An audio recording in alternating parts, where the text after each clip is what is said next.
Esta mañana, en Al Punto con Sergio Méndez. Le damos la bienvenida a la licenciada Julia Regina de Cardenal, presidenta de Fundación Sí a la Vida. Le doy la bienvenida también a la licenciada Sara Larín, presidenta de Fundación Vida. Las Naciones Unidas esté usando este caso para pedir la legalización del negocio del aborto y que insista esto en varios países donde el aborto todavía es ilegal, que se defiende la vida desde el momento de la concepción, cuando es un caso en el que está demostrado, la evidencia forense demostró de que es un caso de un homicidio agravado contra este bebé que fue encontrado ahorcado, estrangulado con un calcetín y el otro introducido adentro de la boca. ¿Cómo viene la ONU a decir ahora que esto es una emergencia obstétrica? Las Naciones Unidas aparentemente no leen los casos que apoyan por parte de estas organizaciones promotoras del aborto y felicitan la liberación de Marina Portillo. Y otra cosa que a mí me parece muy importante resaltar es que Marina Portillo ha salido en libertad por las condiciones del sistema de justicia que le permiten a ella acceder a este tipo de condiciones para salir en libertad. Pero lo hacen pasar porque supuestamente fue inocente, porque supuestamente tuvo un aborto, y eso no es cierto. Entonces nosotros como Movimiento Provida no estamos en contra de que ella, después de haber cumplido todos los requisitos de ley, obtenga la libertad para reinsertarse en la sociedad, porque para eso es el sistema penitenciario, no para castigar a la gente, sino para readaptarla a la sociedad. Y qué bueno que ella ya puede convivir con nosotros. Lo que es malo y lo que condenamos nosotros como sociedad a favor de la vida y de la justicia y de la verdad, es que digan que se trató de un aborto y cuando es mentira, y que con eso nos quieran presionar. Yo quiero agregarle algo a lo que Sara ha dicho, o quiero resaltar también la importancia de que estén tratando, que los grupos pro aborto estén tratando de que se usen estos casos para impedir que los médicos llamen a la policía y denuncien un caso de posible asesinato. Entonces estamos hablando de proteger a mujeres que pueden estar matando a sus hijos libremente, y los médicos que se dan cuenta que hay un parto y al ver que no hay un niño, no aparece el niño, llega la mujer con el parto pero sin niño. O sea, sería absurdo que los médicos no pidan la investigación para ver si ese niño todavía está vivo. Es más, hay niños que han logrado sobrevivir, que los han encontrado todavía vivos, porque al llegar la mujer al hospital y se dan cuenta que hay un parto, pueden llegar a buscar al niño y en algunos casos se ha logrado salvar. En muchos casos no se han salvado. Y este caso no es único. Es el caso que se está usando ahora porque es el más reciente en el que ella salió libre, porque ya había cumplido una sentencia y, como dice Sara también, pues qué bien que se pueda reinsertar a la sociedad y que haya aprendido después de todos estos años que pagó, porque también yo no solo creo de que privarla de la libertad ha sido el castigo para ella, sino también el hecho de recordar cómo asesinó a su hijo. O sea, eso debe ser un trauma bien duro para una mujer, para una mamá. Pero el caso es de que igual que otros 17 que se han montado en una campaña nacional e internacional, son 17 casos que fueron de mujeres que fueron condenadas por homicidio agravado en contra de sus recién nacidos. Nada tienen que ver con aborto, nada. Pero están usando estos casos para decir de que en El Salvador se mete presa a mujeres que tienen abortos espontáneos o emergencias obstétricas, problemas obstétricos, cuando no tienen nada que ver. Los niños han nacido y se les la mamá misma los ha matado, en algunos casos sobrevivieron de estas 17. En el caso de Manuela, que también han logrado estos grupos pro aborto llevarlo a la Corte Interamericana de Derechos Humanos, es un caso que les resultó a ellas como especial para tocar la sensibilidad de las personas, porque esta mujer, Manuela María Edis Hernández, el nombre verdadero es María Edis Hernández, y su hijo es Dolores Gabriel Hernández. El bebé nació y fue lanzado vivo a una letrina, en el cual el niño murió asfixiado en heces fecales, pero además desangrado por la forma violenta en que había sido arrancado el cordón umbilical desde su base. El niño fue encontrado envuelto en un trapo. Entonces, ¿cómo pueden decir que eso es un aborto espontáneo? ¿Cómo se envolvió el niño en un trapo?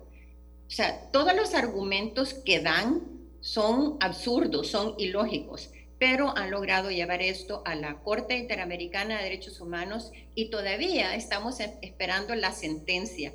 El Salvador, gracias a Dios, hizo una defensa excelente, brindando toda la información, toda la evidencia de que esto no se trata de un aborto y por tanto no hay por qué pedir que se legalice ese negocio de matar niños en el vientre materno desde El Salvador, porque este bebé ya había nacido. Igual que los otros de los casos de las 17 que se están usando nacional e internacionalmente, incluso en medios liberales muy conocidos que están repitiendo estas mentiras todo el tiempo. Entonces sí hay una gran presión porque es un negocio que no solo mata al bebé, sino que engaña, explota a la mujer con un embarazo en dificultades, la engaña, la daña, la pone en riesgo no solo su salud, sino su salud mental también. Y la violencia y la muerte no pueden ser la solución para estos problemas de los embarazos en dificultades. La solución siempre tiene que ser el apoyo a la mujer. Creo que como Estado estamos en deuda con mujeres con embarazos en dificultades y que hay que ver de qué manera se les apoya.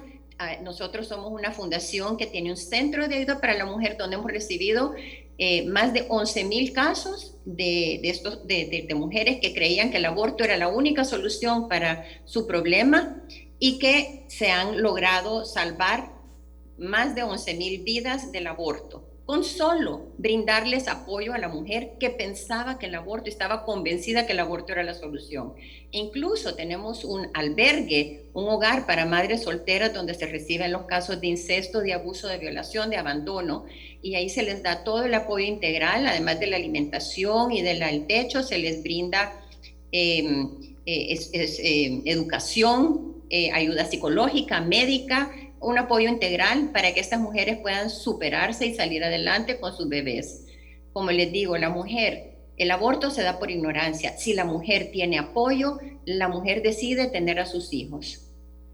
Ok, para conocer un poquito más sobre el tema del aborto, antes de pasar a otro caso, ¿cómo está la legislación vigente aplicable a la materia? Porque existen diferentes movimientos en nuestro país que acaba de pasar de hecho el Día Nacional donde es celebrado por personas que componen o son parte de estos que se denominan LGTBI y que en alguna medida tratan de potencializar una igualdad y que las asimetrías se vayan poco a poco diluyendo, y hablan del aborto como una medida para cuidar la vida de la madre. Sara, voy con usted. ¿Cómo está hoy por hoy el tema de la legislación y cómo estos grupos van de una u otra forma presionando, porque son factores reales de poder, con votos para el electorado, y que hemos visto diputados que también desfilan con estos grupos en la actualidad en nuestro país? Pero también yo lo vi esa semana, yo estaba en México, yo lo vi allá, y es un movimiento que de una u otra forma pues va tomando adeptos o personas que creen que en efecto se les está violando a ellos sus derechos porque no les dan o una igualdad o en determinado momento cuidarle la vida, que es prácticamente el envoltorio de la propuesta del aborto. Zumbitión. Bueno, en materia de legislación, El Salvador condena el aborto de 2 a 8 años de prisión. Esto es importante aclararlo porque los medios de comunicación internacional van a decir que en El Salvador se condena el aborto a 30 a 50 años de prisión, lo cual es falso. Esas condenas son respectivas al delito de homicidio agravado. Por eso es que estamos denunciando estos casos de infanticidios, porque se utilizan para hacerlos pasar por aborto. ¿Por qué no utilizan entonces los grupos promotores del aborto casos de verdaderos abortos en las cárceles de El Salvador? Porque la legislación es tan flexible con este delito que no hay mujeres presas por el delito de aborto en El Salvador. Resulta que no se está aplicando muy bien la ley del aborto acá en nuestro país porque es muy difícil judicializar los casos de aborto. El aborto es algo que ocurre justo antes de la semana 20 de gestación, cuando el niño no es viable fuera del útero. Entonces, cuando se determina que la mujer se ha provocado el aborto y la judicializan, el abogado de la defensa de ella negocia con los fiscales que la han acusado del delito de aborto para que en el momento que ella confiese que ha cometido el crimen, le den la pena mínima de 2 años. Y junto con los jueces, pues evalúan también el contexto en el que ella se ha provocado el aborto, ya sea porque ha sido condicionada por las circunstancias económicas, parentales, de la pareja que tal vez la ha forzado, o incluso el nivel de alfabetización que tiene la mujer y que no entiende y le abruma el tema del embarazo, o si ha sido víctima de la violencia sexual. Todos esos atenuantes se lo aplican a la hora del juicio y muy pocas mujeres llegan a la condena de aborto. Según un informe que nosotros como fundación fuimos a solicitar al área de información pública de la Fiscalía General de la República en el 2019, pedimos un reporte de cuántos casos de abortos habían sido judicializados y cuántos casos de abortos habían sido condenados a mujeres por el artículo 133 del Código Penal, y resulta que solamente una mujer en promedio en el año es judicializada y una mujer en promedio es condenada por aborto, pero como la pena es tan pequeña, esa pena es excarcelable, es decir, el abogado defensor puede pedir una medida sustitutiva, que en vez de ir a la cárcel 2 años, pues que cumpla algún tipo de tarea de servicio público o que vaya a ciertas terapias al psiquiatra o arresto domiciliario incluso. Siempre son medidas sustitutivas, de tal forma que las mujeres que son condenadas por aborto en El Salvador nunca ponen un pie en la cárcel. Con respecto al tema electoral, pues realmente El Salvador siempre ha sido un país en su mayoría pro vida, lo dicen así siempre las encuestas en cada elección, ya sea de diputados o de presidentes, todas las universidades, incluso aquellas de corte progresista, siempre nos dan un gran porcentaje, en la mayoría, a nosotros como sociedad pro vida.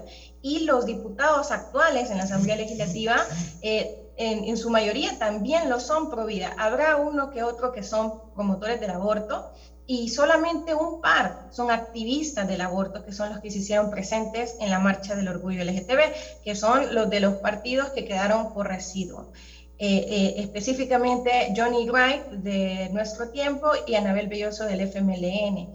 Este tema del aborto es un tema que divide a los partidos políticos y el tema pro vida, la defensa del no nacido desde el instante de la concepción, es un tema que une a todos los salvadoreños de todas las ideologías, de todos los partidos políticos. Sabemos que el actual presidente de los diputados de la bancada CIAN, él es pro vida también. Entonces nosotros como sociedad civil esperamos que tomen la iniciativa esta nueva Asamblea Legislativa de blindar el derecho a la vida de forma constitucional, no solamente reconociendo el derecho a la vida desde el instante de la concepción, como dicen desde 1997, sino que sigan el ejemplo de Honduras, que presentó una ley que se llama Escudo contra el Aborto, donde constitucionalmente se prohíbe la despenalización del aborto y se prohíbe por completo que se intente legalizar y hacer lobby a favor del aborto. ¿Esto por qué es importante?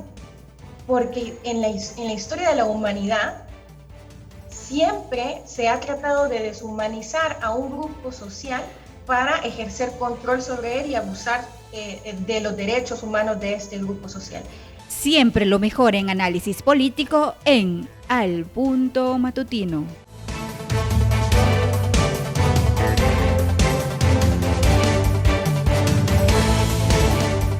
Esta mañana en Al Punto con Sergio Méndez. Le doy la bienvenida desde Costa Rica al doctor Alfonso Rosales, médico epidemiológico. Le doy la bienvenida, como usted lo decía, al doctor Leonel Argüello, médico epidemiológico desde Nicaragua. Doctor, un placer saludarlo. La realidad que tenemos que acostumbrarnos, tenemos que adaptarnos a vivir con el coronavirus porque el virus nos está yendo, el virus no va a ser erradicado, ¿verdad? Ahora, tenemos que tomar en cuenta que incluso el Reino Unido reportó el día de ayer más de 28,000 casos, pero únicamente 37 muertes. Entonces, el último objetivo de la vacunación es precisamente eso, disminuir el número de hospitalizaciones y disminuir el número de muertes. Nosotros no vamos a regresar a la normalidad, olvidémonos de eso. O sea, esta es la peor enfermedad que hemos tenido en un siglo y tenemos que adaptarnos o vamos a desaparecer. Y en ese sentido hay que recordar que esta es una enfermedad de comportamiento humano.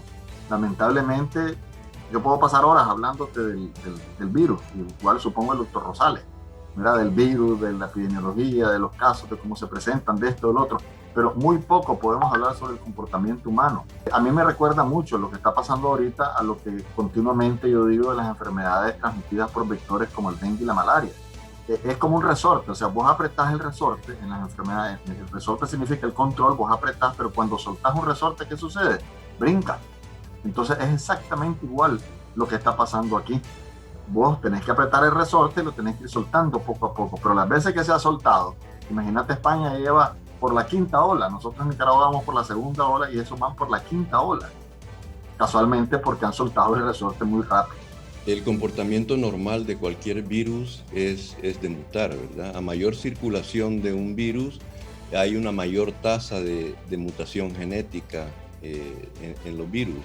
Es parte de su evolución normal. Entonces, cuando vemos que hay una circulación alta, vamos a esperar una mayor cantidad de mutación y es lo que ha ocurrido en un país tan poblado como la India, ¿verdad? Con más de 1 billón de habitantes, llega el coronavirus, empieza a circular en una alta, con rapidez y viene a desembocar en la producción de una nueva variante. Ahora, esta nueva variante son 2 mutaciones las que ha tenido en su espiga, que es la espiga es la estructura del virus por la cual se conecta a las células y penetra a la célula humana. Entonces, en cuanto a síntomas, es una nueva variante y por lo tanto se está estudiando todavía, como bien lo dijeron en esa pieza que usted acaba de mostrar. Todavía no se han publicado estudios evaluados por pares que nos digan que la sintomatología es diferente. Naturalmente que al haber mutación en un virus va a haber cambios en los efectos que este virus tenga, ¿verdad? Uno de los primeros cambios que ya está demostrado con la variante Delta es que es un 60% más contagiosa que la variante que se encontró primero ahí en el Reino Unido. Por ser más contagiosa, la evolución natural de esta nueva variante va a ser el establecer la dominancia a nivel del planeta. Y ya lo estamos viendo que la variante más dominante en el Reino Unido es la variante Delta. La variante dominante en los Estados Unidos, el día de ayer, el CDC publicó que la nueva variante Delta es la variante dominante ahora en los Estados Unidos. Ahora, la buena noticia es de que las vacunas en general todavía protegen contra enfermedad grave y enfermedad y muerte, ¿verdad? Aunque en unos niveles levemente disminuidos, pero todavía hay una protección eficaz contra la producción de enfermedad severa, hospitalización y muerte. Doctor Alfonso Rosales, antes de darle la palabra al doctor Argüello, solo para que nos quede claro, podríamos entender que las vacunas que hoy por hoy se han desarrollado podrían estar protegiendo ante esta variante particularmente de la cual nosotros estamos hablando, de que esto no se transforme en un tema crítico, crónico, y que pueda parar en el hospital? ¿Lo deberíamos de entender así, doctor?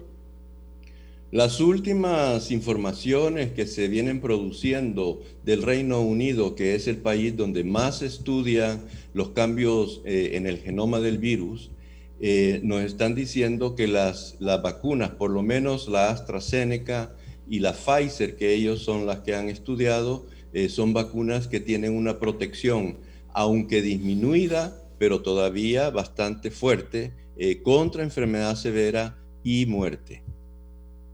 Deberíamos de entender que una de las características de estas mutaciones en general es que el grado de mortalidad es mucho mayor, por cuanto el grado va íntimamente ligado con el grado de la forma que tiene para ir progresando y transmitiéndose, ¿cierto? A diferencia de la evolución de 6 a 12 días de lo que tradicionalmente nosotros conocíamos, esta tiene una velocidad más grande, ¿cierto?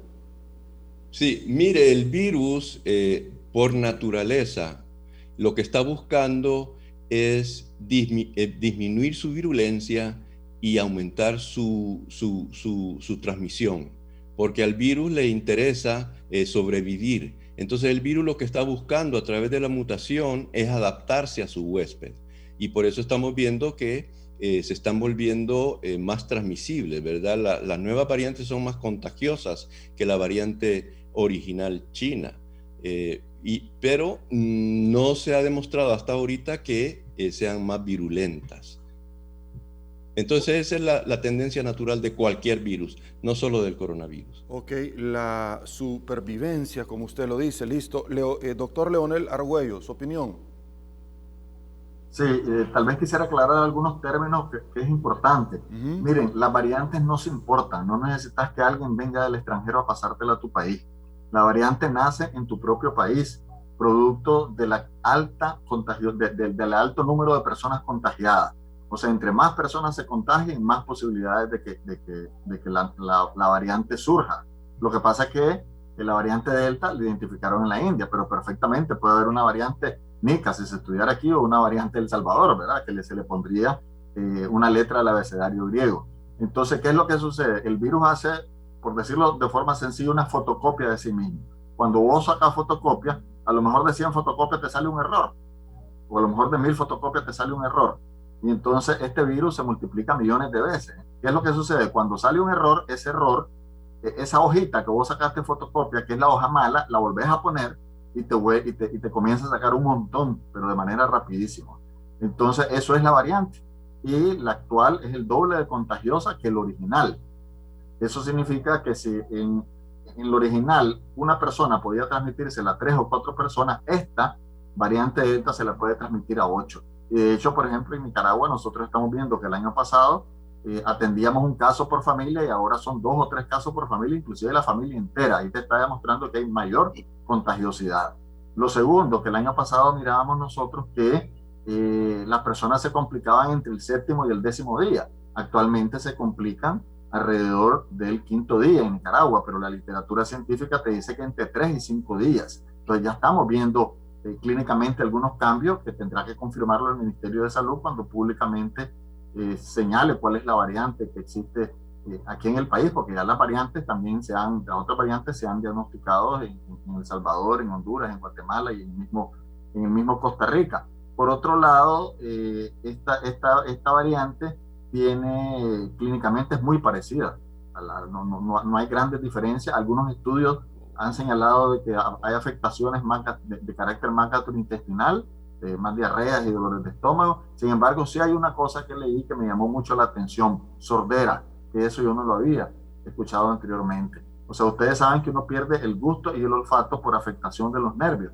También uno puede perder ahora la audición, o sea, no escuchar, obviamente, por un periodo temporal, producto de esta enfermedad. Y por el otro lado, tenemos que estar claros que las medidas de prevención son exactamente las mismas. Y yo creo que esta es una enfermedad que nos ha dado la oportunidad en el mundo, y especialmente a los americanos y específicamente a los centroamericanos, porque nos pita, nos avisa con suficiente tiempo lo que va a pasar. Imagínate que la variante Delta en un periodo de 2 meses pasó de ser el 10% de los casos a tener el 99% de los casos en Inglaterra.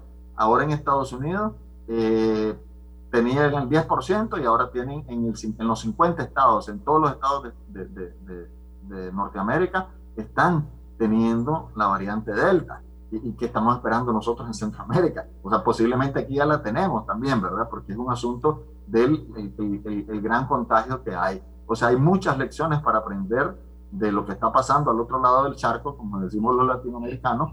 Sin embargo, no queremos aprender y no queremos modificar nuestros hábitos higiénicos. Y entonces estamos pagando las consecuencias con enfermos, complicados, muertes, pero lo peor de todo, con la COVID persistente, que significa que después de 3 meses vos vas a comenzar a presentar síntomas.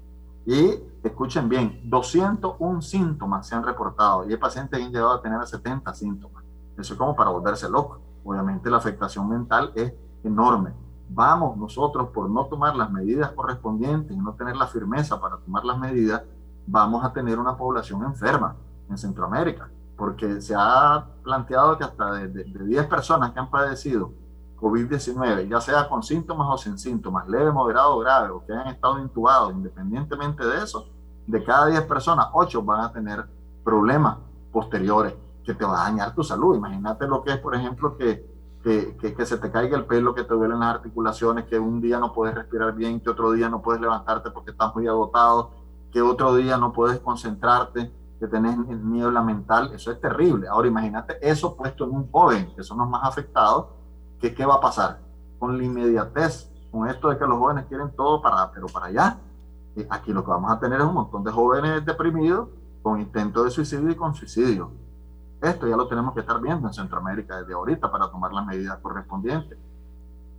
Ok, siempre sobre estas mismas líneas, algo que es importante y que se ha advertido es que los países, por ejemplo, como los nuestros, países centroamericanos, no hemos tenido quizás el impacto de otros países como el Cono Sur, Brasil, donde, bueno, se está realizando hoy por hoy la Copa América sede, porque otros declinaron como Argentina y Colombia, pero con estadios vacíos. Sin embargo, esto va de la mano, la mortalidad, con el número de habitantes que tienen estos países con relación a los nuestros, pero también las dimensiones geográficas que ellos tienen. Es decir, el tráfico aéreo, esto me llamó muchísimo la atención y esta pregunta se la articulo a los dos luego de lo que dijo el doctor Leonel Argüello, que las variantes no se han exportado. Sin embargo,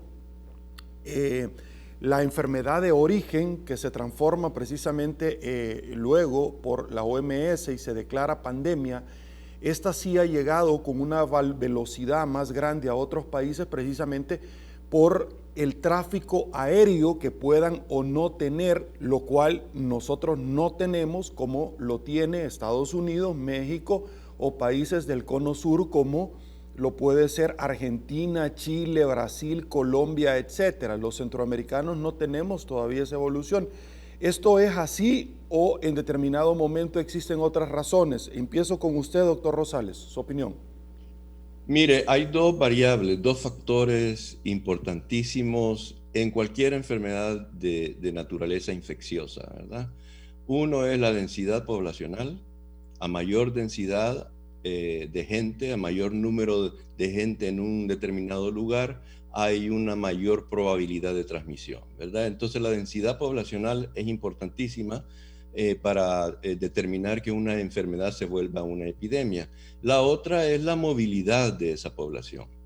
Entonces estamos hablando que los determinantes más importantes en cualquier enfermedad infecciosa es la densidad poblacional y la movilidad que tenga esa población. Entonces, por naturaleza, vamos a tener mayor número de casos en aquellas grandes urbes, aquellos países que estén altamente urbanizados, que tengan grandes ciudades, y aquellos países donde haya una mayor movilidad entre su población.